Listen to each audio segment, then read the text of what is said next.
Pelarangan pukat dan juga jaring cantrang oleh pemerintah pada tahun 2015 lalu ini membuat masyarakat, khususnya nelayan di Kepulauan Seribu ini harus memutar otak mencari mata pencaharian baru untuk melanjutkan kehidupan mereka. Dan akhirnya ini tercetuslah ide pembuatan keramba atau budidaya ikan di wilayah Kepulauan Seribu ini seperti terlihat di belakang saya. Memang sebelumnya juga sudah banyak sebenarnya usaha dari keramba ini, namun ini semakin populer ketika kemudian pemerintah mencanangkan pelarangan cantrang dan juga penggunaan pukat harimau bagi nelayan. Kita akan melihat bagaimana budidaya ini diterapkan oleh nelayan di Kepulauan Seribu ini.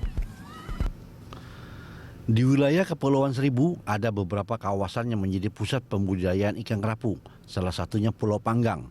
Sedikitnya ada 5 jenis ikan kerapu yang dibudidayakan, mulai dari jenis kerapu lodi, kerapu macan, kerapu bebek, dan kerapu cantik, dengan harga yang bervariasi dari Rp150.000 per kilo hingga Rp400.000 per kilo.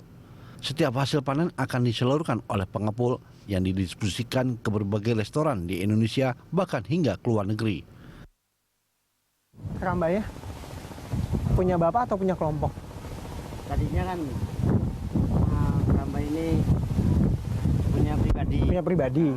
Karena dipikir oleh pemerintah nggak layak untuk pemandangan. Jadi pemerintah membantu KJA. KJA itu adalah? Ini. Awalnya saya keramba bambu itu. Kayak gitu? Terus sekarang ini jadi bantuan. Nah ini sekarang ini punya bapak sendiri atau jadi kelompok juga? Jadi kelompok. Kelompok. Berapa orang Pak satu kelompoknya itu Pak? Kelompoknya ada 10 orang Pak. 10 orang. Dengan teknik penaruhan benih dengan beragam ukuran ikan secara berkala, para pembudidaya bisa menikmati hasil panen setidaknya 3 bulan sekali. Dengan hasil diterima setiap panen mencapai jutaan bahkan hingga puluhan juta rupiah, tergantung dari jenis ikan dan jumlahnya dalam periode panen tertentu. Para pembudidaya juga mengapresiasi perhatian pemerintah baik pusat dan daerah, dari pemberian bibit ikan, keramba jaring apung, hingga alat pembuat pakan ikan. Dan terakhir, para pembudidaya mendapat bantuan 4.000 bibit ikan dari Pemprov DKI ke kelompok pembudidaya dengan sistem bagi hasil. Kalau yang kemarin dikasih Ahok tuh gimana sih Pak? Yang 80-20% itu dapat juga Bapak? Belum dapat. Baru omongan doang. Itu gimana aturannya tuh Pak? Yang bantuan itu? Ya kalau Pak Ahok bicara di sini, ini kedepannya akan dapat bantuan dengan bagi hasil. Bagi hasil. Jadi bagi hasil itu 80 untuk saya, 20 untuk dia, dikembalikan lagi ke koperasi. Koperasi, nanti dibikin koperasi untuk nelayan yang melakukan budidaya ini ya Pak ya. Jadi uangnya muter lagi. Sejauh ini program yang telah berjalan diakui warga telah meningkatkan taraf hidup warga di Kepulauan Seribu yang dahulunya hanya bergantung pada hasil tangkapan laut. Ya lumayan lah kalau keramba mah 3 bulan sekali dapat 8 juta, 15 juta, kadang-kadang gitu.